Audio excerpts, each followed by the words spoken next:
And Hello, Sampurna. we We are are here again. live. We are live.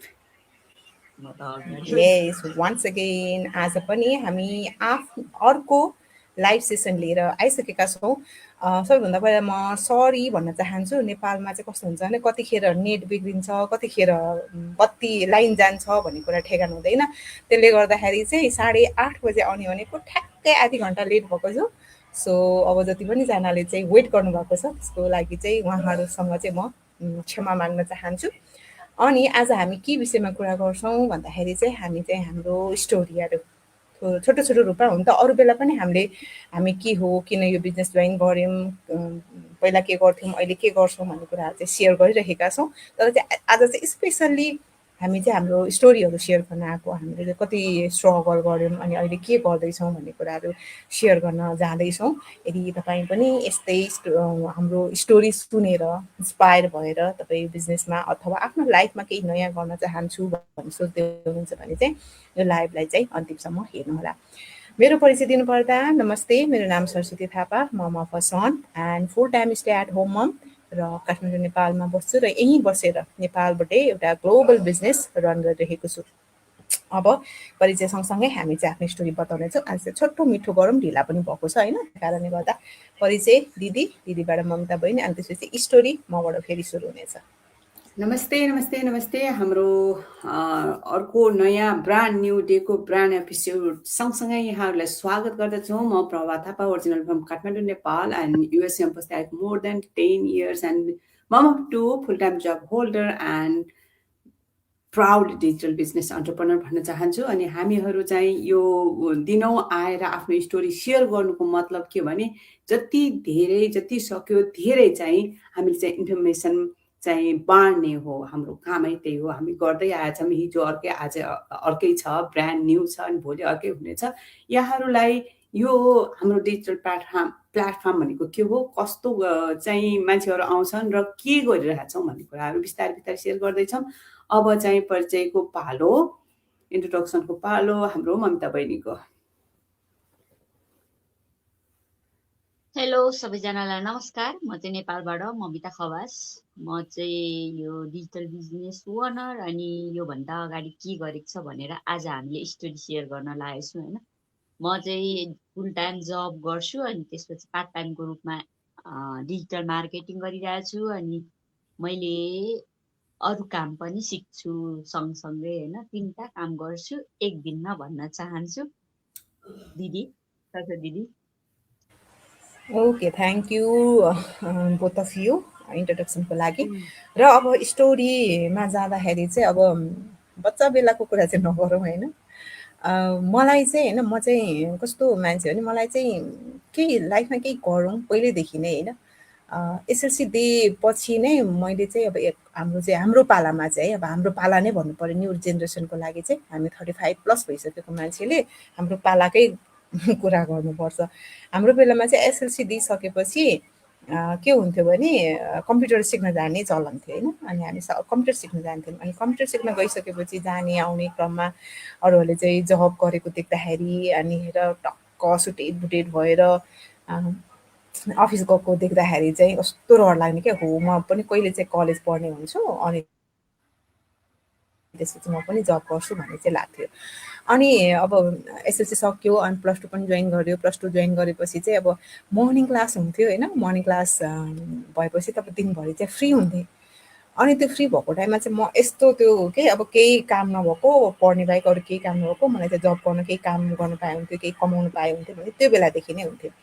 अनि यस्तो frustration जस्तो टाइपको हुन्थेँ, सायद दिदीलाई पनि थाहा छ होला, म चाहिँ स्याड भएर बस्ने, रुने त्यस्तो टाइपको गर्थेँ। अब त्यसलाई चाहिँ डिप्रेसन भन्दो रहेछन् भन्ने अहिले बल्ल थाहा भएको छ क्या मलाई होइन। अनि त्यस्तो हुन्थ्यो। अनि त्यसपछि म आफूलाई भुलाउनको लागि चाहिँ एफएम रेडियोतिर लागेँ होइन।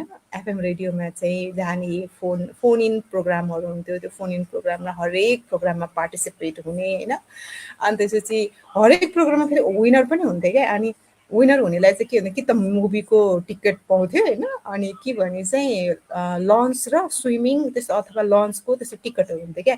म चाहिँ जित्ने होइन। अनि मेरो दाइ चाहिँ आफ्नो साथीलाई लिएर त्यो सबै गर्न जाने क्या होइन। अनि एकचोटि त यस्तो ससेज पाएको थियो त्यो कान्तिपुर एफएमबाट होइन। अनि दाइले लिएर आयो त्यो घरमा, त्यसलाई ससेज भन्छ भन्ने पनि थाहा छैन, त्यसलाई के गरी खान्छ भने कसैलाई पनि थाहा छैन है। अब त्यो के गरी खायो मलाई त्यो चाहिँ याद छैन है। त्यसरी आफ्नो टाइम त्यसरी चाहिँ इन्टरटेन गरिराखेँ हो। अनि त्यो थाहा नभएर अनि त्यस्तो भयो, के गर्ने पकाउने, अब काँचो हो कि पाके हो कि यतिकै खाने हो कि के हो भन्ने पनि थाहा थिएन के होइन। अनि त्यसपछि अनि त्यसै गरेर अब प्रोग्रामहरूमा जाने गर्ने गर्दा गर्दै त्यो सुन्दा मलाई चाहिँ अब आरजे बन्न मन लाग्यो होइन। अब आरजे बन्न मन लागेपछि अब बुवालाई मैले अब गर्नु थालेँ, अब जिद्दी गर्न थालेँ। अनि मलाई आरजेको ट्रेनिङ जानु छ, मलाई आरजे बन्नु छ, मलाई ल हालिदिनु भनेर भनेपछि अब के बच्चाको अगाडि के लाग्छ र। अनि हालिदिनु भयो, कति पैसा थियो फी मलाई त्यो पनि थाहा छैन। अनि त्यहाँ गर्न जाँदाखेरि चाहिँ हाम्रो रेडियो नेपालमा प्रोग्राम चलाउने के थियो नाम बिर्सेँ मैले, श्रीराम पुडा सैनी अनि घनश्याम खतिवडा अनि गगन थापा हाम्रो नेता पहिलाको के भनौँ न मन्त्री, उहाँहरूले चाहिँ एउटा इन्स्टिट्युट चलाउनु भएको थियो। त्यहाँ गएर चाहिँ आर्ट सिकेँ होइन। सिकेपछि अनि साथीहरूसँग भेटघाट भयो। त्यसपछि त झन् मान्छेहरूलाई त एकदम जुनुन के होइन, म चाहिँ आर्ट चाहिँ भन्ने छ। हरेक एफएममा गएर आफ्नो बायोडाटा छोड्ने अनि प्रेजेन्टेसन गर्ने, प्रोग्राम सञ्चालन गरेको जस्तो गर्ने, अनि जसलाई चाहिँ राम्रो उसले चाहिँ एफएममै गएर प्रोग्राम चलाउन पाउने त्यो मतलब त्यस्तो दिन्थ्यो होइन। अनि मैले चाहिँ अब धेरै ठाउँमा गर्दाखेरि एउटा एचबिसी एफएम भन्ने थियो, ममता बहिनीलाई त थाहा पनि छैन होला। एचबिसी एफएममा चाहिँ विनर भएको थिएँ, के रे दिदी उहाँको नाम अच्युत घिमिरे, जो चाहिँ त्यो नोबलहरू वाचन गर्नुहुन्छ नि, उहाँको प्रोग्राममा चाहिँ म विनर भएको थिएँ। त कति सुन्थिस् नि त्यो के स्टोरीहरू उहाँले वाचन गरेको, रेडियो वाचन गर्नुहुन्थ्यो है उहाँले। अनि उहाँको प्रोग्राममा विनर भइसकेपछि उहाँले बोलाउनु भयो, प्रोग्राम स्क्रिप्ट तयार पारेर गरेँ। अनि गरेपछि उहाँसँगै बसेर प्रोग्राम चलाएको छु कि मैले होइन। मलाई चाहिँ एकदम याद आउँछ, एकदम रमाइलो लाग्छ। अनि त्यस्तो गरेँ। अब त्यस्तो गरिसकेपछि ब्याचलर पढ्दै के अरे +2 सक्यो। +2 सकिँदा अब मैले कुन एफएम धाइन होला होइन मैले आरजे बन्नको लागि, तर सफल भएन।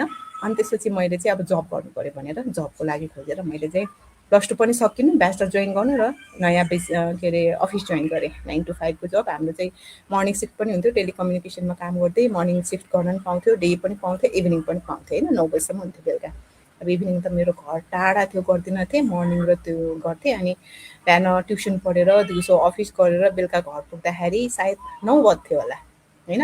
अनि मेरो खाना भनेको कहिले 1 छाक हुन्थ्यो, कहिले त्यो 1 छाक पनि हुँदैन थियो। त्यसरी मैले चाहिँ मलाई त्यस्तो जब गर्न मन लाग्ने क्या होइन। तर अहिले आएर थाहा भयो त्यो जबले चाहिँ केही पनि नहुँदो रहेछ। अन्त चाहिँ टाइम पासको लागि मैले त्यो बेला जब नगरेर पढाइलाई अलिकति फोकस गरेको भए, हुन त म सरासर पास भएको हो, गर्वै लाग्छ होइन, कलेजै नगइकन पनि पास भएको हुँदाखेरि चाहिँ। अनि के अरे सरासर पढेर जब नगरेर बुवाले भन्नुभएको थियो त्यो 4,000 स्यालेरी दिन्थ्यो त्यो बेलामा। ल कति वर्ष अगाडि, अब याद पनि छैन मलाई है। 4,000 स्यालेरीको लागि मैले पढाइलाई स्किप त गरेको होइन, पढाइलाई इम्पोर्टेन्स नदिएर चाहिँ जबमा गरेँ। अनि त्यसपछि त्यो पनि भयो, ब्याचलर पनि पास गरेँ। अनि त्यसपछि चाहिँ पछि भएपछि अब इन्टर्न ब्याङ्कमा जागिर खान मन थियो होइन। अनि अब कमर्स ब्याकग्राउन्ड, अनि ब्याङ्कमा जागिर खान मन थियो। अनि म चाहिँ ब्याङ्कमा जागिर खान्छु भनेर इन्टर्न गर्न गएँ। ब्याङ्कको नाम चाहिँ नभनौँ होइन। 4 महिना इन्टर्न गर्दाखेरि त्यहाँको स्टाफहरूको प्रेसर, म अगाडि फ्रन्ट डेस्कमा पनि बसेँ, क्यासमा पनि बसेँ, माथि अपरेसन सेक्सनमा पनि बसेँ। कस्तो काम हुन्छ, कति स्ट्रेसफुल हुन्छ भन्ने कुरा मैले देखेर मलाई इन्ट्रेस्ट पनि लागेन क्या, अनि छोडेँ। अनि मास्टर्स पनि पास गरेँ, बिहे पनि भयो। बिहे भइसकेपछि अब 1 वर्ष 1.5 वर्ष त रमाइलै हुन्छ होइन। त्यसपछि बच्चा भयो, बच्चा भइसकेपछि संसार अर्कै भयो। बाँकीको स्टोरी चाहिँ म जाँदै भन्छु। अब स्टोरी सुनाउने पालो दिदीको। स्टोरी म चाहिँ स्टोरी लेख्न मन लाग्ने मान्छे भन्नुभन्दा पनि म चाहिँ काल्पनिक स्टोरी भनेर सरस्वतीलाई सुनाउँथेँ, प्रायःसो मन पराउँथेँ सुन्नलाई। अनि मैले लेखा स्टोरीबाट उसलाई के टच हुन्थ्यो कि ऊ चाहिँ धुर रुन्थ्यो, म खुइ स्टोरी भन्ने त्यस्तो गर्थेँ म होइन। त्यो पहिलाको कुरा भयो। मलाई चाहिँ कस्तो लाग्थ्यो भने टेलिभिजन बच्चा बेलाको उसमा पहिला मलाई सम्झना भएर चाहिँ स्कुलमा चाहिँ स्कुलबाट फर्किँदाखेरि स्कुलसँग सँगै आउने मान्छेहरूको सबै किताब बोकेर यति चाङ लिएर यस्तो छड्केर हिँड्थेँ होइन। त्यो भनेको किनभने धेरै किताब भयो नि, धेरै पढाएको छु भनेर म धेरै पढ्न चाहने के। अरू मलाई जागिर खाने यो गर्ने त्यो गर्ने इच्छा चाहिँ हुन्थेन होइन। किताब चाहिँ बढी भएपछि म चाहिँ एमए बिए भने कति हुने थाहा थिएन होइन। त्यति पढे मान्छे म भने किताब यति चाङ लिएर हिँड्थेँ। अनि म सानैदेखि किन हो म चाहिँ धेरै लड्ने के। अनि त्यही अर्काको आफ्नो किताब त नथाम्ने मान्छे अर्काको किताब ल्याएर म कति लड्या पनि छु है, बङ्गला लडेको छु। अनि पहिलोचोटि स्कुल जाँदाखेरि त्यसै गरी लडेछु, पानी पनि आएछ, सानै मान्छे घर रुँदै गएछु किताब गरेर। अनि पानी परिरहेछ आँगनमा बसेर उहाँ रोएँ अरे मेरो हजुरआमा अनि आमा दिदीहरूले कुरा गरेको। अनि त्यसो रुँदाखेरि चाहिँ किन रोको भनेर भने अब म लडे पछि मान्छेले माछा मर्यो भन्दो रहेछ होइन, माछा मर्यो भन्दो रहेछ। अनि के माछा मर्यो क्या छ मर्यो। अनि म त पानी बरबर परिरहेर आँगनमा बसेर रोएर अनि किन रोको भने त्यो पानी आएछ घर आएपछि फुत्त नरुने ठाउँमा जानु नि, तिनै रोएर बसिरह्यो अरे। अनि आमाले किन रोको भनेर सोद्धाखेरि कत्रो माछा मर्नु रहेछ म त स्कुल जान्न भनेको थिएँ क्या त्यो सालमा। सबैभन्दा पहिले दिन स्कुलको बेला है, माछा मर्ने भएर नगाने भनेर। अनि त्यस्तो अवस्थाबाट एकदम इनोसेन्ट के, मलाई यताउता केही जान्थेन, धेरै चाहिँ पढ्नु थियो त्यो मात्रै लागिरहन्थेँ। अनि मलाई सोसल सर्भिस खालको कामहरू, अरूलाई सेवा गर्ने, अरूलाई खुसी बनाउने, अरूलाई हेल्प गर्ने खालको काम चाहिँ मन पर्थ्यो, त्यो गर्न चाहिँ चाहन्थेँ।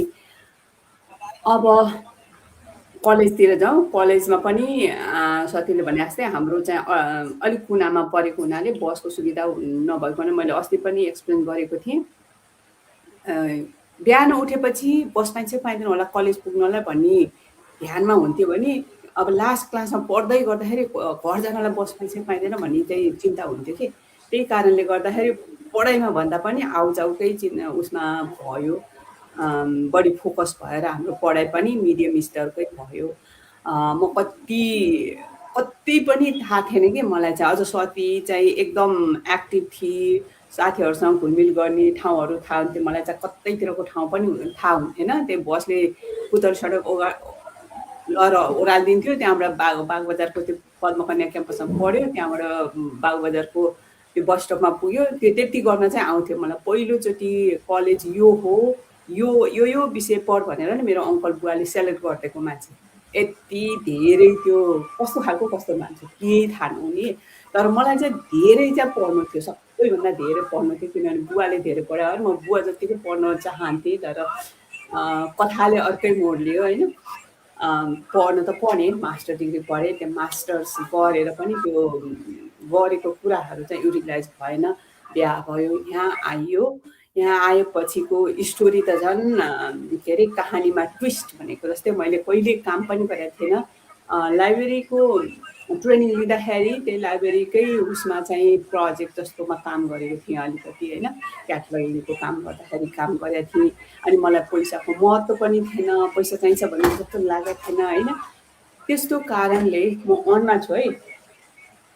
अनि त्यस्तो कारणले गर्दाखेरि मलाई जागिरतिर सतीमा जस्तो जागिर खाने जुनून चाहिँ मलाई थिएन, किनभने बुवाले सबै त पुऱ्याइदिनु भएको। अनि मलाई कोही मान्छेसँग लिङ्क हुनु पनि थिएन, मलाई जागिरमा गएर नयाँ अनुभव लिनुपर्ने थिएन। मलाई चाहिँ आफ्नै तरिकाले अझ मलाई चाहिँ सङ्गीत सिक्न चाहिँ असाध्यै मन लाग्ने, गीत सिक्न मन लाग्ने। यो स्टोरी चाहिँ सायद भन्नुपर्छ होला। मलाई पद्मकन्या क्याम्पसमा पढेको, मलाई आफैले सेलेक्ट गरिदिएर कुन विषय चाहिँ छोरी मान्छेले लिनुहुन्छ, जस्तो होम साइन्स, सोसल सर्भिस, अनि जनसङ्ख्या शिक्षा, पपुलेसन एन्ड डेमोग्राफिक भन्ने थियो। त्यो चाहिँ चुज गरिदिएको अङ्कलले र बुवाले।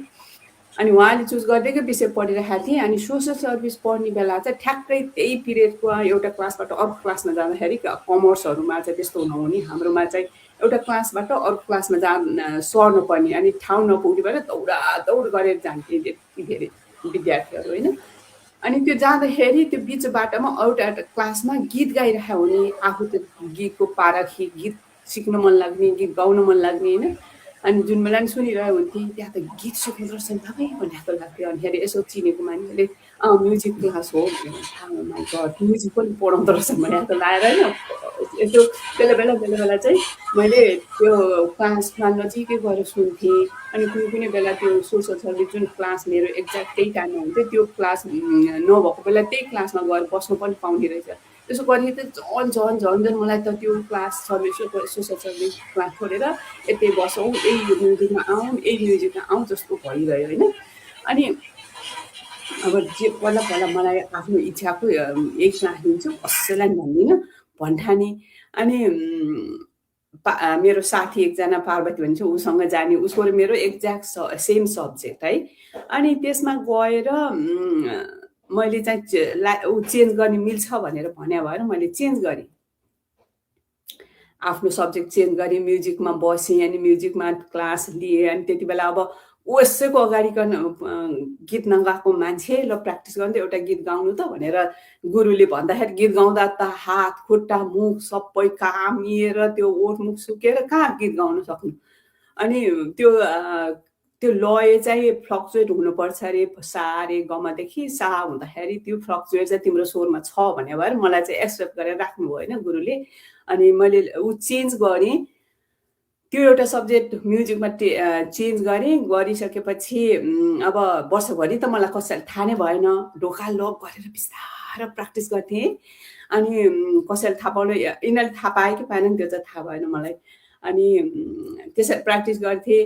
अनि लिखित के अरे लिखितमा चाहिँ पास भएँ, त्यही भएर हो कि के हो। अनि लिखितमा पास भएँ। अनि प्र्याक्टिकलमा चाहिँ फेल भएँ किनभने मैले घरमा प्र्याक्टिस गर्नुपर्ने त्यो वातावरण नै मिलेन।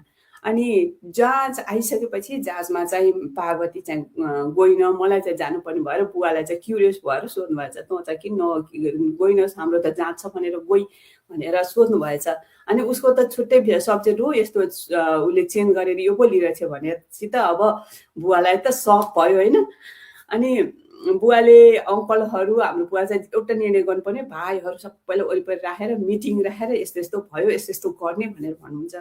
अनि उ गरेर अङ्कलहरूलाई आफू बसेर मलाई राखेर अनि किन सब्जेक्ट कसलाई सोधेर तैँले यो सब्जेक्ट चेन्ज गरिस्, किन चाहिँ गरिस्, के गर्ने यो सिकेर तैँले भनेर भन्न थाल्नुभयो।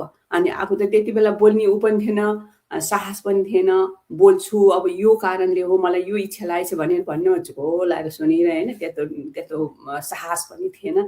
अनिखेरि हाम्रो सानो अङ्कलले चाहिँ बाउले हजुरबाउले कसैले नगरे पेसा के चाहिँ गर्नलाई यो म्युजिक उ गरे कि तैँले किन चाहिँ उ गरे कि अब के चाहिँ बजाएर सिक्छे तेरो म्युजिक माथि ड्रम छ त्यो ड्रम बजाएर म्युजिक सिक भनेर भन्नुभयो होइन।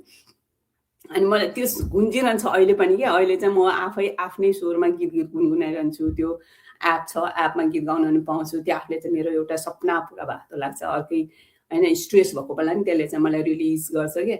अनि त्यसपछि पास गरेँ, अर्कोचोटि दिएर पास गरेँ। अनि त्यसपछि त्यो म्युजिक छोड्न पर्यो। अनि अहिले पनि त्यो मनमा चाहिँ पीडा हुन्छ कि मलाई मैले यस्तो सपना देखेको गर्न पाइनँ भनेर। त्यस्तो जमाना थियो। अब अहिले मैले भने युएसएमा आएपछि चाहिँ धेरै ड्रास्टिकली चेन्ज भयो। काम गर्नुपर्छ, पैसा चाहिन्छ, सबै त्यो ए टु जेड हावादेखि भए जति किन्नुपर्छ, इभन घरमा आउने पानीको पनि बिल तिर्नुपर्छ भन्ने कुरा थाहा थिएन। अनि काम गर्न जानु पर्यो, आज भन्यो भोलि भन्यो बच्चा भयो, बच्चा भएपछि अझ धेरै जिम्मेवारीहरू भयो। अनि काम गर्ने सिलसिलामा आफ्नो सपना आफूले म कति पढेको थिएँ, ममा के क्यापासिटी छ, के छ भन्ने कुरा चाहिँ सबै बेचिँदै गएपछि त म एउटा रोबोट जस्तो मात्रै भएँ के। सुत्न आउने, काममा जाने, 12 घन्टा हुन्छ 16 घन्टा हुन्छ। अनिखेरि अझ हाम्रो त कुनै बेला हेल्थ सेक्टर भएको हुनाले कुनै बेला यस्तो सर्टेज भएको बेला मलाई तँलाई यति बोनस दिन्छु ल यो आवर चाहिँ अर्को बस्छेस् भनेर सोध्न आउँथेँ होइन। अनि त्यो पैसाको महत्त्व त्यति बेला बुझ्दै गयो कि अलिकति पैसा अनि यो बिल तिर्नुपर्छ, अलिकति भयो भने यो बिल तिर्नुपर्छ भन्नेमा बिल तिर्ने र आवरहरू पढाउनेतिर मात्रै लाग्दा बच्चाहरूले कति मम्मीको टाइम चाहिन्छ भन्ने कुराहरू पनि मैले बिर्सिसकेको थिएँ। यति धेरै काम गरेँ। अझ मेरो हस्बेन्डको ब्याकमा प्रब्लम आएपछि उहाँले 6 महिनासम्म काम गर्न नसक्दाखेरि पुरा बिल चाहिँ एउटा पर्सनले ठेक्दा घर व्यवहार ठेक्दाखेरिको अवस्थामा मलाई यतिसम्म पनि भएको थियो कि एक जोर जुत्ता, त्यो चाहिँ मलाई सजिलो जुत्ता चाहिँ मलाई एकदम सजिलो रहेछ। महँगै जुत्ता किनेको थियो, त्यो जुत्ता यस्तो सजिलो भयो, त्यो जुत्ता फेर्ने ध्यान पनि नगरे यति धेरै काम गरेछु। मलाई अब पिँढुलाई चाहिँ हिँड्दै कम्मर फेरि कम्मरमा प्रब्लम सुरु हुन थालेपछि नोटिस गर्दा जुत्ता एक साइडमा घोटेर यस्तो टिल्ट भइसकेको रहेछ क्या। त्यस्तो अवस्थामा शुभ काम गरेछु भनेपछि अनि बिस्तारै बिस्तारै बच्चाको टाइम, मेरो कामको स्थिति अनि मलाई पनि कम्मरमा प्रब्लम हुन थालेपछि होइन अब यसरी त हुँदैन, बच्चाहरू सानै छन्, केही चाहिँ गर्नुपर्छ, अब के गर्ने त भनेर सोध्न थाल्दाखेरि मैले पहिला पनि एक्सप्लेन गरेको थिएँ यही लाइभहरूमा कि मैले अब आफ्नो शरीरमा पनि प्रब्लम निस्क्यो, बच्चाहरू सानै छन्, यत्तिकै काम गरेर त अबको जिन्दगी, अबको उमेरमा यतिकै त धान्दैन, मैले केही चाहिँ गर्नुपर्छ भनेर युट्युबमा हेरेँ। युट्युबमा तरकारीहरू पकाउने, किचनमा जे पकायो एउटा चिया पकाएकोलाई पनि लगाएर राख्नुहोस्, बिस्तारै बिस्तारै भ्यू बढ्छ, पैसाहरू आम्दानी हुन्छ, यसो त भन्या भएर मैले भिडियो टन्नै पनि अझसम्म पनि मेटाएको छैन। जुस बनाएको पनि, त्यो के अरे रुवाखकी लाग्दाखेरि पानी बनाएको, अनि बच्चाहरूलाई त्यो अदुवाको रसमा हनी हालेर खानिदिने त्यस्तो खालको भिडियोहरू बनाएको अझै टन्नै छ मेरो उसमा है। तर राख्ने चाहिँ कसरी? राख्नु त राख्ने भिडियो छ त्यहाँ, अब भोइस ओभर गरेको हुन्छ, एडिट गरेको हुन्छ, त्यहाँ उहरू राखेको थियो, त्यस्तो गर्न आउँदैन। कसले सिकाउने, कहाँ जाने सिक्न, त्यस्तो कुराहरू थाहा नै थिएन होइन। अनि त्यसपछि चाहिँ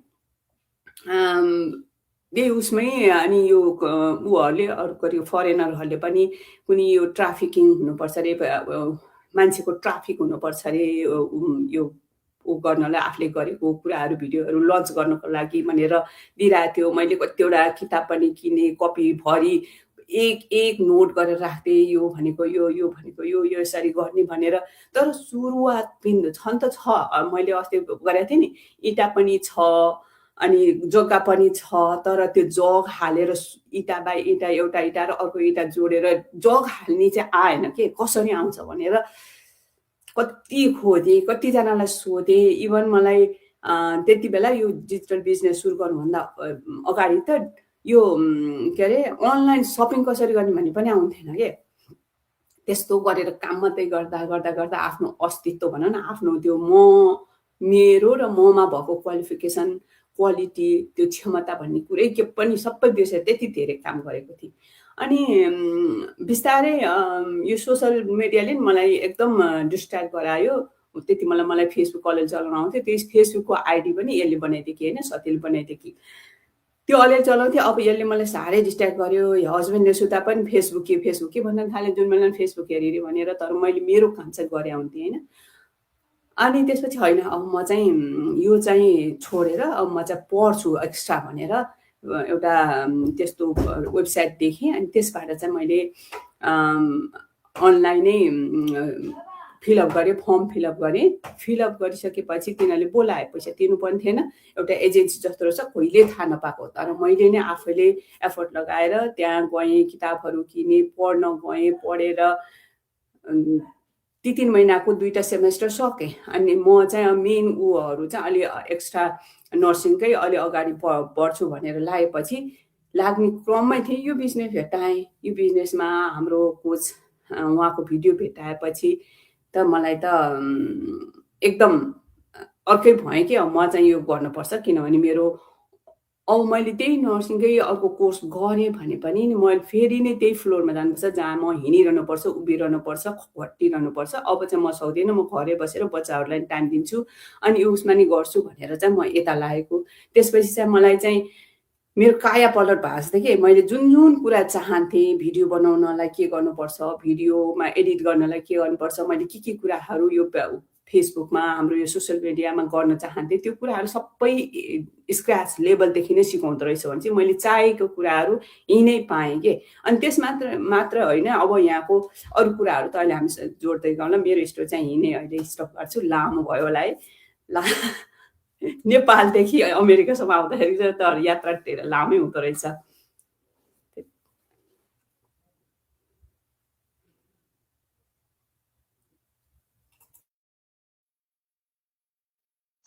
हामी नेपालमै बस्नेको त छोटै छ, तर पनि यहीँ घुम्दा पनि हाम्रो तपाईँको त नेपालदेखि युएससम्मको यात्रा हुँदा त्यति छोटो रहेछ। तर अब मेरो चाहिँ नेपालभरि घुम्दाको यात्राको चाहिँ म सेयर गर्न चाहन्छु है। स्टोरी भनेको त्यस्तो रहेछ होइन, जसले हामीलाई अघि बढ्नका लागि एउटा माध्यम हो क्या, अनुभव जस्तो लाग्छ होइन। हाम्रो जीवन भनेको सिकाइ हो, भोगाइ हो, सिक्ने कुरा मैले डेली भनिरहेको छु, सिक्ने कुरा हामीले नमरेसम्म सिकिरहन्छौँ होइन। जुन चाहिँ सिकेको कुराहरूले हाम्रो अनुभवहरूले चाहिँ हाम्रो चाहिँ हामीलाई एक कदम अघि बढ्न सपोर्ट गरेको हुन्छ, एउटा माध्यम हो। जस्तो मैले केही सिकेको छु, त्यो अनुभवले मैले केही काम गर्छु होइन, फेरि सिक्छु, अर्को काम गर्दै जान्छु, त्यसरी नै अघि बढ्ने रहेछ। एक्सपिरियन्स भन्ने कुरा चाहिँ त्यस्तो रहेछ। अनि हामीले जति आफ्नो उमेर बढ्दै गयो त्यही अनुसारको एक्सपिरियन्स लिँदै जान्छौँ होइन। हाम्रो लाइफमा चाहिँ त्यस्तो हुन्छ। अब स्टोरी भन्दाखेरि म चाहिँ गाउँमा जन्मेको धनकुटा हो होइन। धनकुटा सानैदेखि मेरो कस्तो थियो भने मेरो चाहिँ परिवार सानोमा एकछिन मबाट आमा चाहिँ टाढिनु भएको थियो होइन। बिरामी हुनुहुन्थ्यो, उहाँलाई चाहिँ उपचारको लागि राखेको 1-2 साल चाहिँ मबाट टाढा हुनुहुन्थ्यो। त्यतिखेर म 4-5 वर्षको थिएँ। त्यसो आफन्तमै बसेर पढेँ। मेरो पढाइ चाहिँ अलिक ढिलो हो होइन, सानोमा पढ्दा चाहिँ ढिला भएको। तर मैले अरूकै घरमा बसेर पनि रेगुलर पढेर रेगुलर एसएलसीसम्म चाहिँ म पनि फेल नभई सरासरी पढेको थिएँ। अनि त्यतिखेर चाहिँ म के गर्थेँ, सानैदेखि चाहिँ मेरो पनि अरूलाई सहयोग गरौँ भन्ने खालको भावना नै थियो होइन। अनि आफूले पनि केही गर्न पाए हुन्थ्यो भनेर म चाहिँ के अरूले खर्च पानी दिएकोहरू पनि मैले त्यसले चाहिँ पेवा गरेर बाख्राहरू पाल्ने गर्थेँ पहिलेदेखि नै होइन। अब हुनु त हाम्रो परिवार कसैले बिजनेस त गरे होइन, एक प्रकारको त्यो पनि के भन्छ, हामीले सेभिङ गर्न सिक्ने चाहिँ त्यो पनि हो जस्तो लाग्छ होइन। त्यतिखेरदेखिको नै सेभिङको एउटा फेज चाहिँ मैले सानैदेखि सिकेको हो। अनि कति इम्पोर्टेन्ट हुन्छ लाइफमा, अब सबै कुराहरू गरिन्छ होइन, तर पैसा कति इम्पोर्टेन्ट हुन्छ भन्ने कुरा चाहिँ सानैदेखि थाहा छ मलाई चाहिँ होइन। अनि त्यसैको लागि नै हामीले यो बिजनेस पनि गरेको होला जस्तो लाग्छ मैले चाहिँ होइन। अनि मेरो चाहिँ एसइडिए दिएँ। अनि त्यसपछि 11-12 पढ्दा चाहिँ मैले घरैदेखि सब अब स्कुल नजिक भएको हुनाले मैले कहिले बाहिर केही खाँदिनँ थिएँ। घरैमै बिहान उठेर 6 बजेको क्लासै हुँदा पनि उठेर बिहान उठेर घरको कामसाम गरेर घरैमा खाजा बनाएर खाएर कलेज गएर आएर घरैमा खान्थेँ। बाहिर म केही खाँदिनँ थिएँ त्यतिखेर पनि सेभिङ गर्थेँ। जब कि मेरो आमाको आफ्नो व्यवहार चलाउनु थियो भने 1 वर्ष अगाडि सेभिङ गरेको पैसाले उहाँको एउटा काम टर्थ्यो त्यो पैसाले होइन। यसरी सेभिङ गर्दै मान्छेहरू चाहिँ कस्तो भइन्छ भन्ने कुरा आफ्नो सानो बाल्यकालदेखि हुर्केको अवस्थाले पनि आफूलाई त्यही बाटो डोहोऱ्याउँदो रहेछ जस्तो लाग्छ। किनभने साथी सङ्गीहरू हेरिन्छ होइन, फेरि आफ्नो साथीहरू हेरिन्छ, लेभल हेरिन्छ नि त। आफू भइसकेपछि हुर्किसकेपछि त्यही अनुसारको लेभलहरू हेरिन्छ। अनि त्यही अनुसार आफ्नो साथीहरू पनि छुट्टिने क्रम हुँदो रहेछ होइन। अहिले यहाँसम्म आउँदाखेरि अब आफ्नो साथीहरू छाटिने होइन, आफै अनुसारको साथीहरू जोडिने त्यस्तो हुँदो रहेछ। अनि सायद अब यो बिजनेस गर्ने माइन्डसेट पनि त्यही मेरै अनुसारको अहिले जति पनि हुनुहुन्छ दिदीहरू बिजनेस पार्टनर हुनुहुन्छ त्यही अनुसार नै जोडिएको होला जस्तो लाग्छ। अनि 11-12 पढेँ। 12 पढ्दा पढ्दै मेरै कलेज जबरजस्ती म चाहिँ एग्रिकल्चर पढ्न जान्छु भनेर घरलाई जबरजस्ती गरेर गएँ। मलाई जानु दिनुभएको थिएन। र छिटो जागिर पाउने विषय, राम्रो विषय, सस्तो विषय पढ्नु भन्नुहुन्थ्यो घरबाट होइन। अब नपढेको मान्छेहरूलाई त कहाँ थाहा हुन्छ होइन। अनि छिटो जागिर पाउने सस्तो विषय चाहिँ के होला भनेर खोज्दाखेरि अप्सनल म्याथ थियो एजुकेसनबाट होइन। त्यही लिँदै मैले 11 चाहिँ क्लियर गरेर 12 पढ्दा पढ्दै छोडेर त्यसपछि टेक्निकल पढ्न गएँ। जबरजस्ती गएँ, दिनु भएन र पनि कोर्समा अब हुन्छ नि फाइनेन्सतिर पैसा काट्नु लाएर अनि साइन गरेर पैसा लिएर गएको थिएँ क्या मैले त्यसरी। घरले नदिएपछि जस्तो आफ्नो मनले चाहिँ आफूलाई जितियो भने चाहिँ हामीले सबै कुरालाई जित्न सक्छौँ अरे जस्तो लाग्छ। हो जस्तो पनि लाग्छ त्यो कुरा चाहिँ। जस्तो हामीले मलाई इच्छा थियो नि त, जसरी भए पनि गर्छु, मैले गर्नु सक्छु भनेर अब आमाहरूलाई त रुई कराइ गर्दा मान्नुहुन्छ नि त। अनि म सक्छु, जसरी भए पनि सक्छु, दिनु भनिसकेपछि अनि मलाई त्यसै गरेर पठाउनु भयो। नभन्दै मैले, तर मेरो यता ब्याक नै रह्यो, अप्सनल म्याथको ब्याक रह्यो। 4 वर्ष 5 वर्षमा बल्ल मैले अप्सनल छिराएँ किनभने मैले क्लास लिएको थिएन होइन। स्टडी गरेर दिदीकै नोट हेरेर अरू त मजाले क्लियर गरेँ, तर अप्सनल म्याथ चाहिँ मेरो आफ्नो 9-10मा पनि अप्सनल म्याथ नपढेको हुनाले एकैचोटि 11-12मा अप्सनल म्याथ अलिक गाह्रो हुँदो रहेछ। तर आफै प्र्याक्टिस गरेर मजाले गर्दाखेरि ब्याक लाग्दै लाग्दै भयो भने 12 चाहिँ मेरो क्लियर भयो। उता चाहिँ फेरि मेरो जुन टेक्निकल पढेको थिएँ त्यो चाहिँ मैले एकदम राम्रो गरेँ। अनि थोरै खर्चमा मजाले पढेर मैले लगत्तै फेरि त्यो एक गाविस एक्जेटिए भन्ने हाम्रो स्थानीय तह नभई खुलाएको थियो होइन। स्थानीय तह हुनुभन्दा अगाडि नै कोटाको आधारमा खुलाएको थियो। पछि त्यसलाई नै थाहै बनाउने भनेर लोकसेवाले नै एक्जाम ल्याएको थियो।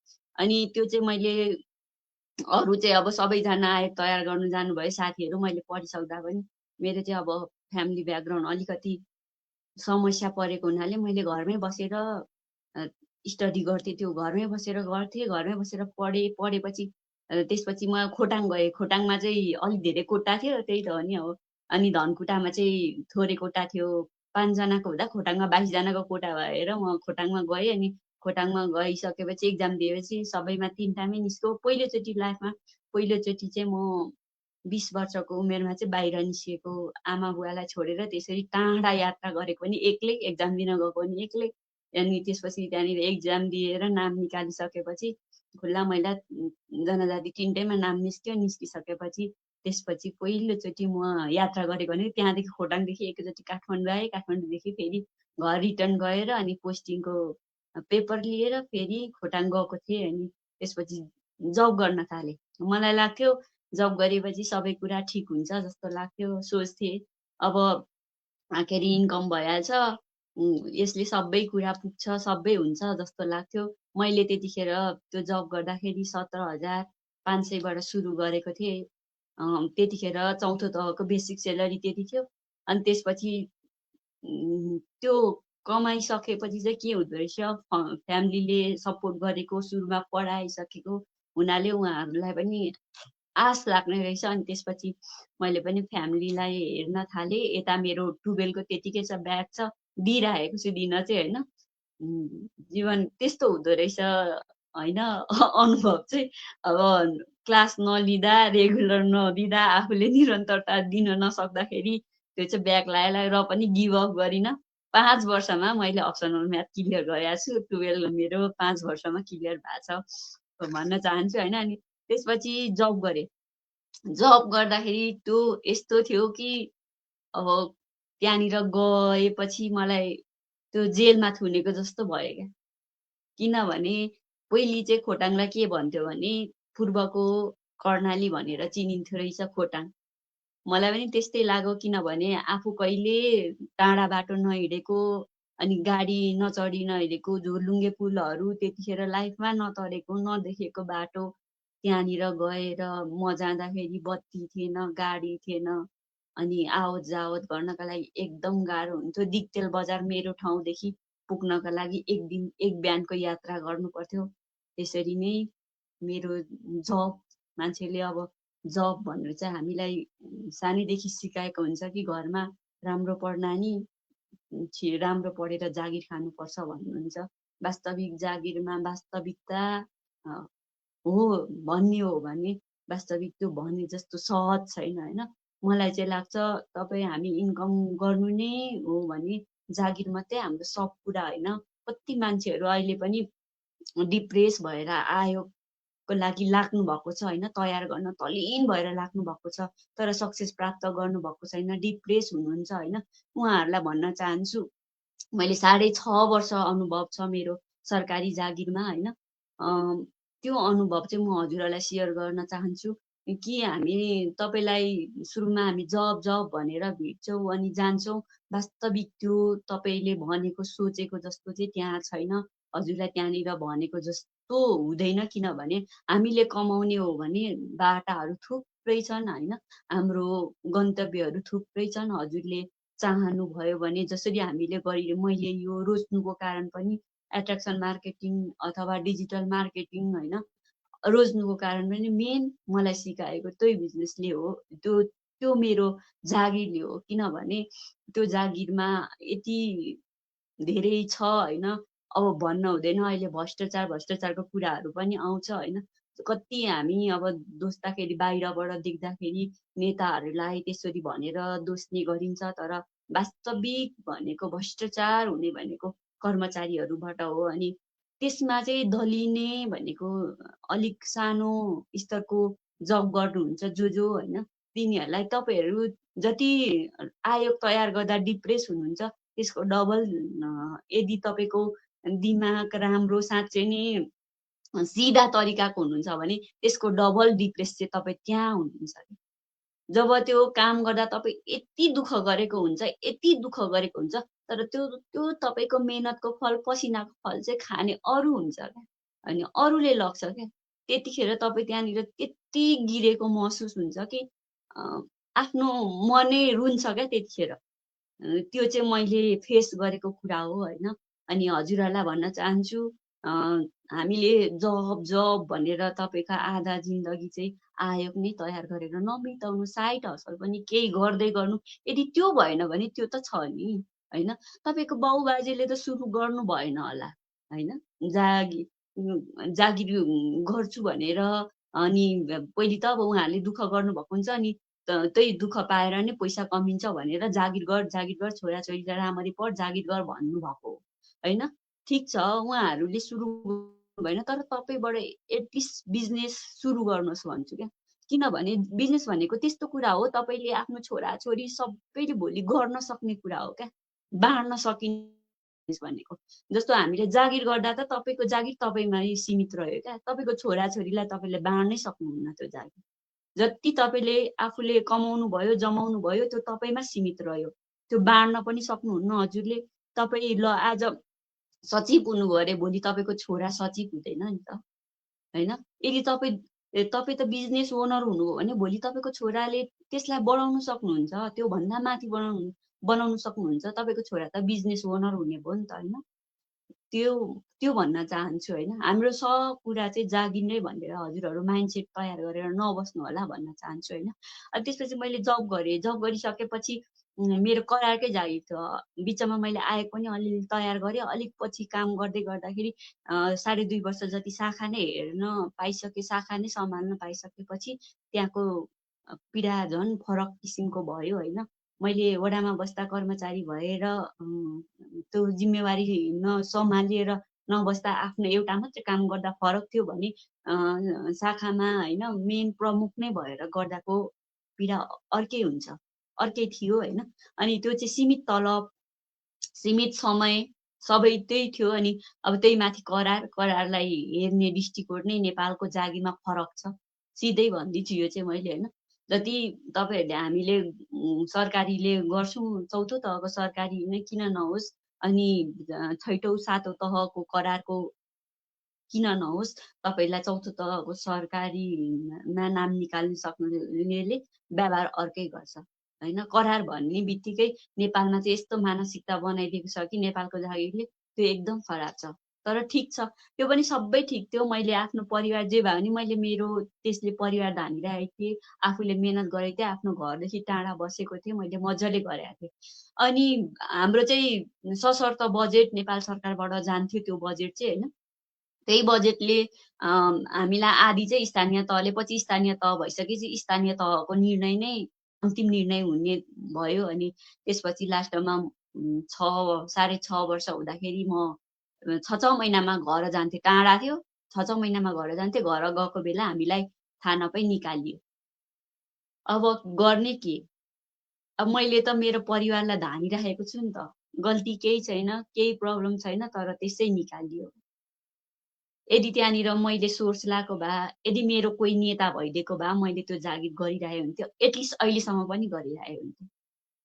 जब चाहिँ मेरो त्यसपछि त्यो जागिर खोसियो, मैले थाइमा नाम मैले आएर कोसिस पनि गरिनँ, किनभने त्यहाँको पीडा मलाई थाहा थियो। मैले जागिर खानु छैन भनेर म त्यतिखेर नै आएँ, मैले जागिरको तयार गरिनँ। त्यसपछि मलाई रहर चाहिँ थियो, अब योभन्दा माथिल्लो लेभल जसरी पनि भिड्ने भनेर सुरुमा रहर थियो। तर जब त्यो फेसमा त्यहाँनिर गएँ, त्यहाँभित्रको माहौल चाहिँ हामी लागि जागिर ठिक छैन भन्ने मैले महसुस गरेँ। जुन चाहिँ आफूले भोगिएको थियो होइन, त्यहाँनिर भोगेको थियो नि त जे भए पनि। जागिर चाहिँ मैले 6.5 वर्ष खाएर हजुरहरूलाई एक्सपिरियन्स सेयर गरेको। अनि त्यहाँनिर हामीलाई निकालियो, अब कारण केही थिएन, गल्ती केही थिएन, अहिलेको राजनीति अवस्थाले गर्दा निकालियो, पछि आफन्तलाई राखियो त्यहाँनिर होइन। त्यो भएपछि झन् धेरै घिन लाग्यो, किनकि मैले त मेरो आफ्नो दुःख गरेर मेहनत गरेर लडेर नै प्रतिस्पर्धा गरेर नै गएर मैले त्यो जागिर खाइरहेको। किनभने एटलिस्ट हामीलाई निकाल्नुभन्दा कम्तीमा 3 महिना 4 महिना अगाडि जानकारी दिएर निकालिदिएको थियो भने म कहीँ केही सिफ्ट भएर, किनभने पुरै मेरो परिवार डिपेन्ड थियो क्या ममा। अब मैले गर्ने के, म एकछिन डिप्रेस भएर घर गएँ। अब घरमा त्यही त हो नि, सोध्नुहुन्छ, सोधे। तर मैले 1 वर्ष चाहिँ यस्तो घरमा गएर पनि यसरी काम गर्थेँ कि ल घाँसै काट्नु किन नहोस्, बारी खन्नु नै किन नहोस्, हाम्रोतिर चाहिँ अब सब्जी लाउने चलन छ, धनकुटा जिल्ला भन्ने बित्तिकै सब्जीको पकेट एरिया हो होइन। सब्जी लाउँछ, दिनभरि काम गर्थेँ, गलेर मस्त सुत्थेँ, त्यो नै याद हुँदैन थियो। 1 वर्ष हो त्यसरी नै बिताइदिएँ। अनि मैले सोचेँ अब चाहिँ केही गर्नुपर्छ होला भन्ने सोचेँ होइन। यसरी नै सोसियल मिडिया हेर्थेँ हजुरहरू जस्तै होइन। अनि घरले भन्नुहुन्थ्यो, मैले चाहिँ मेरो जति आफन्त हुनुहुन्थ्यो, मेरो साथी सर्कलहरू हुनुहुन्थ्यो, उनीहरूलाई कहिल्यै विदेश नजानु है, नेपालमै गर्नुपर्छ भन्ने मान्छे म त्यतिखेर। मेरो साथीहरूलाई सम्झाउने मान्छे जब मान्छेलाई पढिन्छ अनि मात्रै त्यो आफ्नो माइन्डसेट पनि चेन्ज हुँदो रहेछ कि त्यो त्यस्तो होपलेस बनाइदियो क्या, नेपालमै गर्दा हुन्छ भने। म अझै पनि यति धेरै अवसर देख्छु नेपालमा, यति धेरै अवसर देख्छु कि जहाँ पनि जे गर्दा पनि आफूले इन्कम गर्न सकिन्छ देख्छु क्या, फिजिकल्ली रूपमा पनि। त्यस्तो खालको मान्छे, त्यही भएर पनि दुःख पाउँछु होला सायद होइन, घरिघरि सोध्छु। अनि त्यसपछि अब के गर्ने भन्दाखेरि मेरो पनि बाहिर जाने सोच आयो। अनि त्यसपछि म काठमाडौँ छिरेको हो होइन। काठमाडौँ छिरेँ, त्यसपछि मोबाइलले यसरी नै हेर्न चाहिँ हेर्थेँ मैले, तर खोजिरहेको थिएँ, साइडमा केही गर्न पाए हुन्थ्यो भन्ने खोजिराखेको थिएँ होइन, हेरिरहेको थिएँ। अनि त्यस्तो केही पनि लगानी फेरि गरिहाल्ने अवस्था पनि थिएन। सोच्थेँ थोरै लगानीमा त केही भयो होला कि भनेर। अनि काम गर्दाखेरि अलिअलि पैसा सेभिङ गरिएको थियो, त्यही सेभिङले चाहिँ मैले अब यहाँनिर बसेर पनि केही हुँदैन, साइड पाएन। अनि त्यसपछि बारिस्टा सिकेपछि होटलमा काम गरेँ। होटलमा काम गर्दा पनि 12,000 दिन्थ्यो महिनाको, तर 12, 13, 14 घन्टै खट्नु पर्थ्यो होइन। 14 घन्टा खटेपछि मैले जर्मन जाने भनेर जर्मन भाषा पढ्थेँ। बिहान एक टाइम, बिहान 5 बजे मैती देवीदेखि चावल हिँडेर गएर बिहान पढ्थेँ।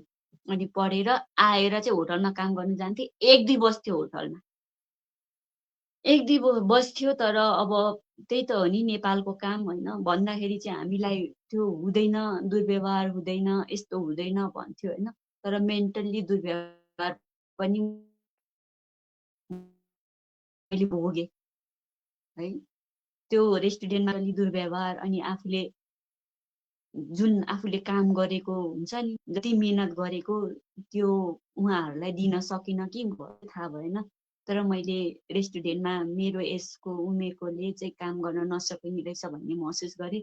मैले 1 महिना त्यसरी नै 12-1 बजेसम्म काम गर्दा पनि उहाँहरूले मेरो इन्कम दिनु भएन, जति मैले महिनाको पाउनु पर्थ्यो तलब त्यो दिनु भएन क्या। मैले यो बिजनेस गर्नुको धेरै रिजनहरू छ होइन। त्यहाँनिर मलाई त्यत्रो 1 महिना ठ्याक्क गरेँ, अनि ओनरले खाता माग्नुभयो, जुन कि मैले त्यो 3rd इयरको एक्जाम दिनको लागि फर्म भर्न गएँ। त्यो तलब दिएपछि मैले फर्म भर्छु सोचेको थिएँ त्यतिखेर। अनि के भयो भन्दा भरे उहाँहरूले मेरो खाता नम्बर माग्नुभयो, पैसा दिनु भएन। 1 महिना काम गरियो, त्यति धेरै दुःख गरिन्थ्यो, त्यत्रो रातभरि गरिन्थ्यो, त्यति मेहनतका साथ गरिन्थ्यो, त्यति इमान्दारी भएर गरिन्थ्यो, तर इमान्दारी त काम लागेन क्या। अनि मैले महसुस गरेँ। त्यसपछि अब पछि फोन गरेँ, फोन गर्दा पनि उहाँहरूले रिसिभ गर्नु भएन। अनि त्यतिकै पछि चाहिँ अब मेरो भाइले उनीहरूलाई कन्ट्याक्ट गरेर त्यतिले तपाईँहरूलाई पुग्छ भने राख्नुहोस् सधैँको लागि भने पैसा पनि दिएन, मैले त्यो काम गर्ने छोडेँ। अनि त्यसपछि त्यो काम गरेपछि मलाई महसुस भयो कि अब मान्छेले त्यत्रो मेरो एक्सपिरियन्स थियो नि त सरकारी जागिरमा काम गरेको, तर काम लागेन। काठमाडौँ आएपछि जहाँ पनि आफन्त खोज्ने, जे गर्दा पनि आफन्त खोज्ने, जे लगानी गर्नुपर्ने, जब खोज्दा पनि 5,000 दिएर बल्ल जब पाइने। अब मान्छे काठमाडौँमा डिप्रेस नभएर के हुन्छ होला आफै विचार्नु है तपाईँहरू भन्न चाहन्छु। मैले जोड्नी रोज्नको कारण मेरो यस्तै दिनहरू छ होइन। अनि त्यसपछि मैले फेरि र पनि मैले हार मानिनँ, पढ्न जान्थेँ। 10-5 को काम गर्न थालेँ। 10-5 को काम गरेँ, आफूलाई सबै नेपाली सरकारी काम गरेको हुनाले सबै आउँथ्यो। प्राइभेट सेक्टरमा काम गरेँ, मजाले गरेँ। अनि मलाई अब त्यसले पुग्न थालेन, किनभने मैले पहिल्यैदेखि फ्यामिली हेरिरहेको, फ्यामिलीलाई पनि सपोर्ट गर्थेँ, आफूलाई पनि चाहियो। अब यहाँनिर काठमाडौँमा बस्ने भने चाहिँ भाडा, घर भाडा सबै कुराहरू चाहियो, आफूले पनि चल्नु पर्यो। त्यसपछि मैले चिया बेच्न थालेको हो। अनि चिया बेच्न थालेँ। चावेल सुरुमा पशुपति बिहान 2 बजे उठेर पशुपति एरिया सबै बेचिन्थ्यो, डुलिन्थ्यो। तर सुरुमा हामी 10 कप पनि बेच्न सक्दैनथ्यौँ चिया होइन। रिक्वेस्ट गर्थ्यौँ, हात जोड्थ्यौँ, खाइदिनुहोस् न, 1 कप खाइदिनुहोस् न भनेर गर्थ्यौँ होइन। अनि पछि चाहिँ अब बिहान नसकिने रहेछ, साह्रै गलिँदो रहेछ। अब दिनमा पनि काम गर्न जानुपर्ने भयो, गलिन्छ। एकचोटि बेलुका बेची हेरौँ न भनेर चाबेलको रोड साइडपट्टि बेच्न थाल्यौँ। त्यहाँनिर चाहिँ कस्तो हुन्थ्यो रहेछ भने अब अनुभव नै त हो नि, आज एक्सपिरियन्स सेयर है हाम्रो टपिक नै, त्यही भएर एक्सपिरियन्स सेयर गरिरहेको छु। त्यो चाहिँ कस्तो हुन्थ्यो रहेछ भने जुन बाटोमा पहिलेदेखि मार्केट लिइराख्नु भएको छ उहाँहरूले बेच्नु दिनुहुन्न रहेछ। हामीले सानो सानो टुलहरू बोकेर अनि 2-3टा थर्मसमा चिया बेच्न जान्थ्यौँ। त्यो टुलहरू फ्यालिदिनुहुन्थ्यो क्या उहाँहरूले, बेच्नु दिनुहुन्थेन। अनि पछि अलि तल गएर एक्लो ठाउँमा अब त्यहाँनिर धेरै गाडीहरू पनि नआउने, त्यस्तो गरी त बिक्री हुन्थेन। सानो त्यो बाटो बनाउँदै गरेको इँटा नै ल्याएर बस्ने ठाउँ राखेर टक टक टक राखेर त्यहाँनिर चिया बेच्न थाल्यौँ। अलिक पछि राम्रो सेल हुन थाल्यो, एकदम राम्रो। हामीले 3 घन्टा चिया बेच्थ्यौँ, 9, 10, 11, 12, कहिलेकाहीँ 1 बज्थ्यो।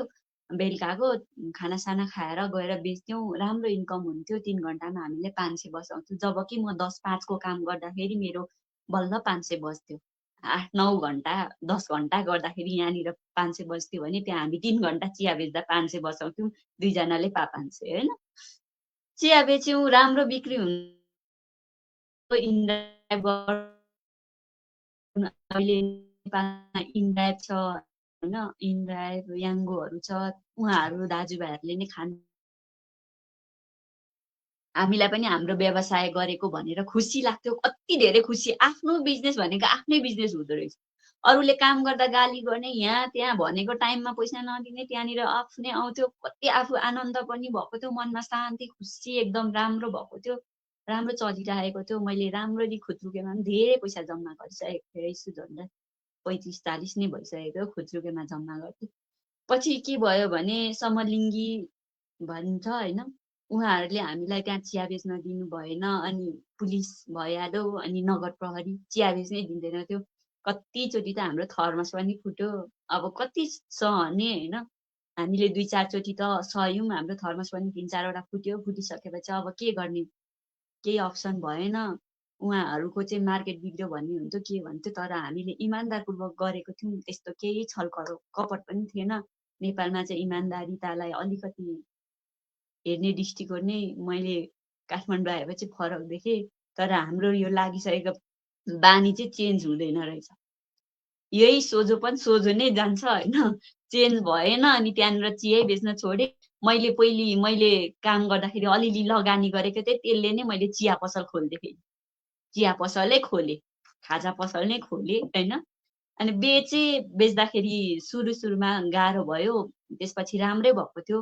मैले दैनिक 9 पोका 10 पोका दुध बेच्थेँ, चिया होइन, राम्रो इन्कम भएको थियो। अनि त्यसपछि बिचमा खानाहरू पनि सुरु गरेँ। म मासुहरू केही खान्न, तर मासुको आइटम सबै बनाएर मैले बेच्थेँ, सबै गर्थेँ।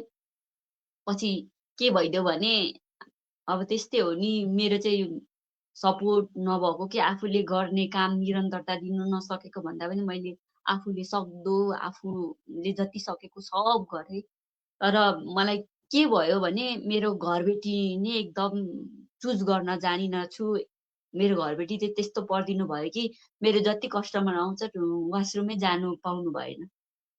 उहाँहरू वासरुमै जानु दिन्थेन। अनि त्यस्तो भइसकेपछि कस्टमरहरू पनि घट्न थाले। अनि मैले ठाउँ खोज्दाखेरि फेरि काठमाडौँमा भनेको जस्तो ठाउँ नै नपाउने, त्यो खोज्नको लागि पनि पैसा दिनुपर्ने, अनि तत्काल सर्नुपर्ने भएर मैले त्यो पसल पनि बन्द गरिदिएँ। जीवन त्यस्तै हो, भोगाइ यस्तै रहेछ होइन। दुःख लाग्छ, कति आफूले गर्ने खोजेको कुरा पनि निरन्तरता दिनु नसक्दा आफूलाई कति नमिठो फिल हुन्छ होइन।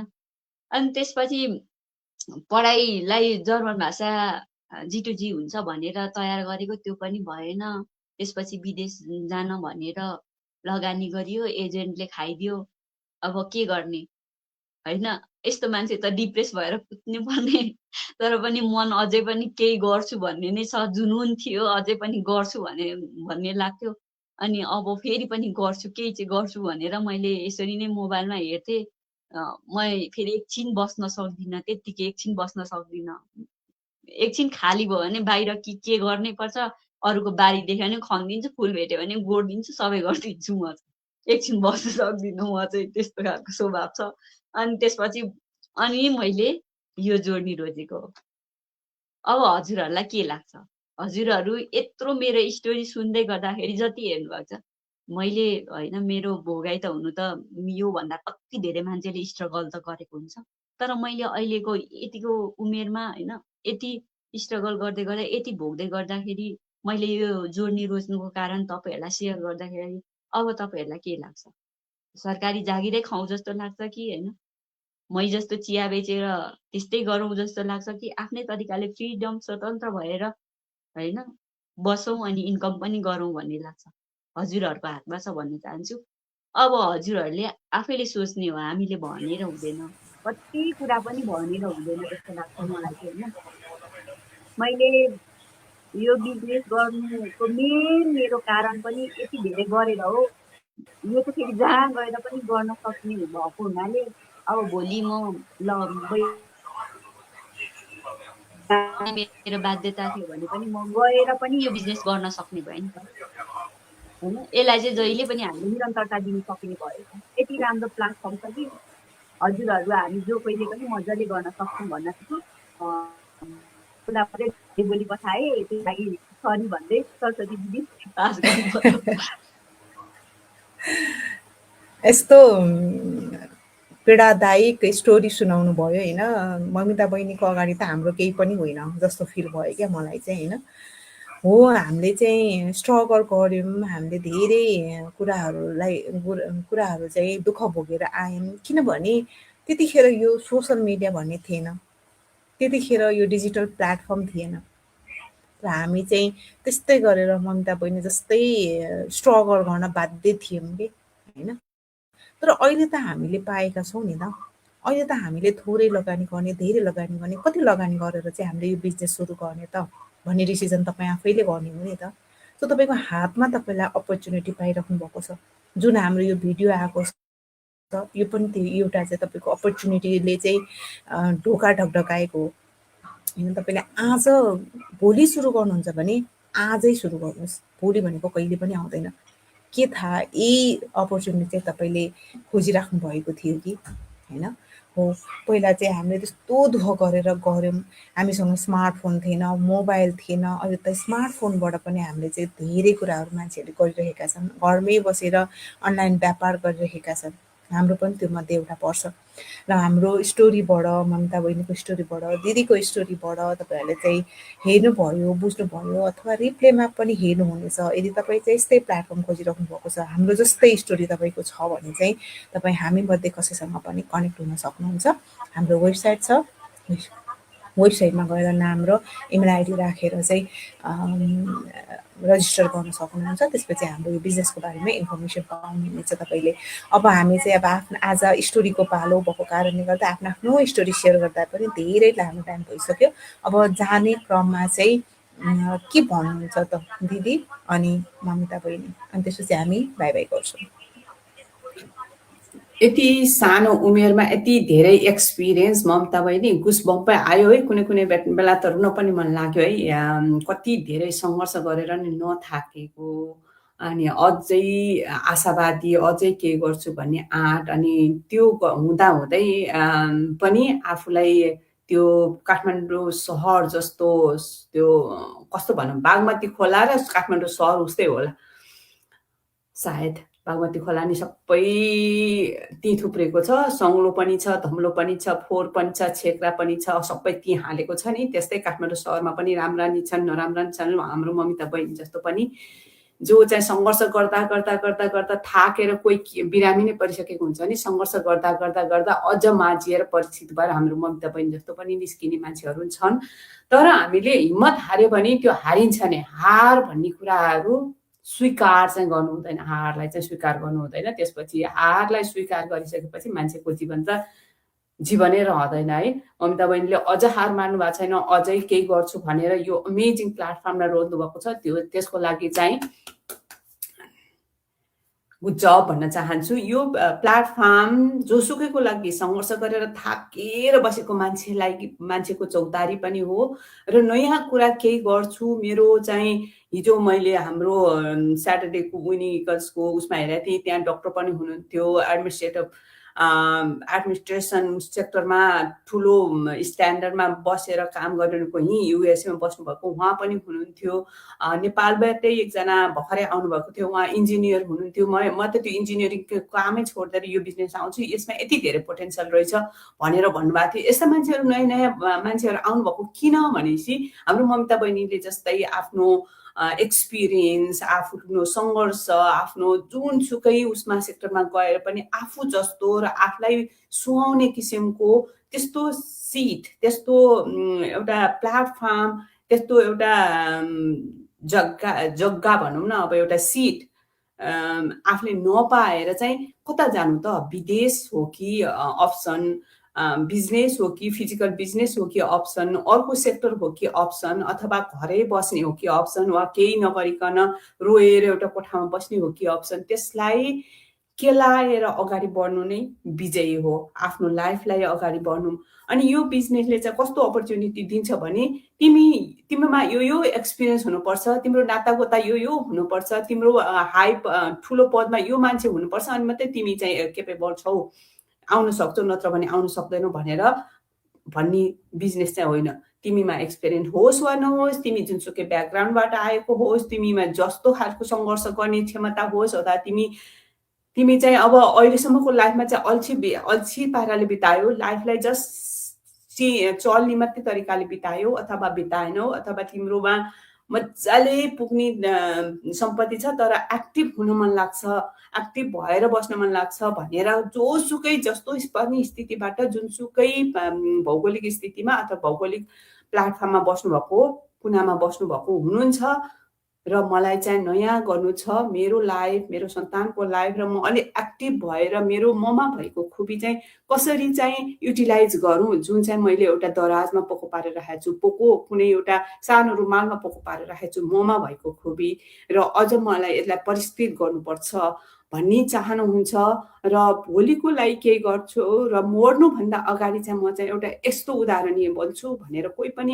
मान्छे एक्टिभका साथ लाग्न चाहनुहुन्छ भने यो प्लेटफर्म उहाँहरूको लागि, जुन चाहिँ बाँचेर मात्रै बचाइको मात्रै ढोङ रचिरहेको भन्छु म चाहिँ। त्यो चाहिँ किनभने जसलाई पनि निन्द्रा लाग्छ, दिमागमा केही पनि एउटा अहिले गर्नुपर्छ, म अहिले गर्छु, यो गर्छु भन्ने एउटा उद्देश्य, एउटा गोल नभएको मान्छेहरू चाहिँ बिहान पनि अबेर उठ्या हुन्छ, गर्नु पनि खानी बस्ने पकाउने खानी चाहिँ म सधैँ भन्छु दाल भात तरकारीको व्यवस्था मात्रै गरेर बस्ने अवस्थामा पुग्ने हो कि भोलिको लागि केही एक्स्ट्रा गर्ने, मेरो बचाइको कुनै एउटा उद्देश्य पूर्ति गरेर म चाहिँ आफ्नो लाइफलाई सक्षम बनाउँछु, सबल बनाउँछु र अर्थपूर्ण रूपमा बाँच्छु भन्ने खालको लाग्ने कोही पनि मान्छेको लागि चाहिँ यो प्लेटफर्म चाहिँ A1 गोल्डन प्लेटफर्म हुनसक्छ।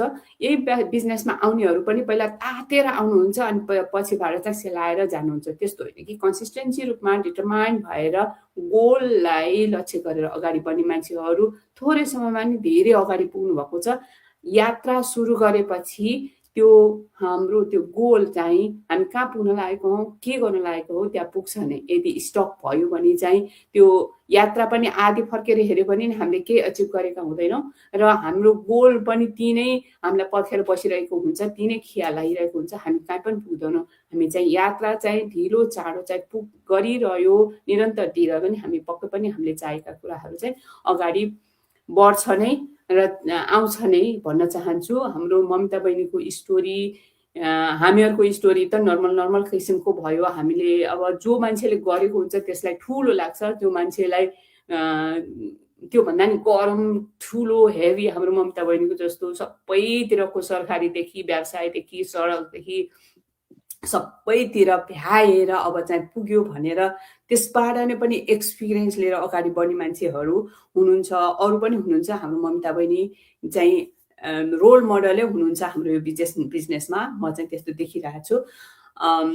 म चाहिँ यति नै भन्दै हाम्रो भोलि नयाँ स्टोरी लिएर नयाँ टाइटल लिएर फेरि पनि आउने नै छौँ। अहिले चाहिँ बिदा चाहन्छु। ममता बहिनी जाँदै के भन्नुहुन्छ भने हामी ऱ्यापअप गरौँ।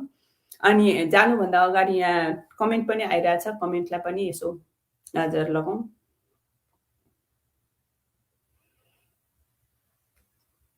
ममता बहिनी ऱ्यापअप गर्ने के भन्नुहुन्छ कि ऱ्यापअप अगाडि?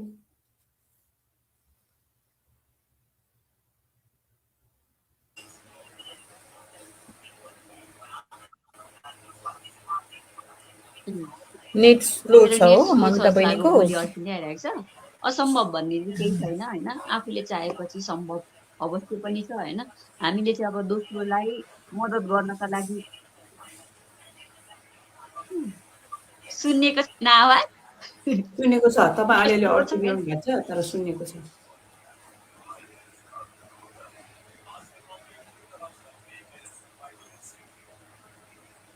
त कमेन्ट पढ्न त ममता बहिनी आउँदैछ। ओके भन्नु एकदम नेट स्लो छ क्या मेरो। ए ओके, त्यसो भए म कमेन्ट लिन्छु अनि हामी त्यसै बाई बाई गरौँ। अब हामीलाई चाहिँ हेरेर साथ दिनुभएको छ Suresh Shrestha, watching live from Kathmandu. You guys are amazing भन्नुभएको छ। Thank you so much for your time and support. Nawaraj Sharma Paudel, hello tree sisters भन्नुभएको छ है। Your consistency and dedication are inspiring भन्नुभएको छ। थ्याङ्क यू सो मच हजुरको टाइमको लागि। अनि वाचिङ लाइभ फ्रम न्युयोर्क भन्नुभएको छ उहाँले फेरि। थ्याङ्क यू सो मच हजुरको टाइमको लागि। अनि Prabha Thapa and digital, hello नमस्ते everyone, thank you so much for sharing valuable stories भन्नुभएको छ। Thank you so much for your time. अनि Kamala Parajuli Kharel, watching live from Pokhara भन्नुभएको छ। Thank you so much. Ratna Kunwar hello भन्नुभएको छ। नमस्ते नमस्ते, हजुरले हामीलाई चाहिँ हेरिदिनु भएको छ है। Thank you so much for your time, watching from Kathmandu भन्नुभएको छ। Thank you so much for your time. यति भन्दै आज चाहिँ हामी हाम्रो लाइभबाट बिदा चाहन्छौँ। हामीले चाहिँ हाम्रो एज अ स्ट्रगल हाम्रो स्टोरीहरू सेयर गऱ्यौँ। अब हामी भोलि फेरि अर्को नयाँ टपिकमा आउनेछौँ। टाइम चाहिँ अलिकति तलमाथि हुनसक्छ, त्यसको लागि चाहिँ अब अहिले नै सरी। सो आजको लागि भने बाई बाई। यति बेलासम्म हामीलाई चाहिँ साथ दिनुभयो हेरेर, र रिप्ले जसले पनि हेर्नुहुन्छ उहाँहरूलाई पनि धेरै धेरै थ्याङ्क यू। By by.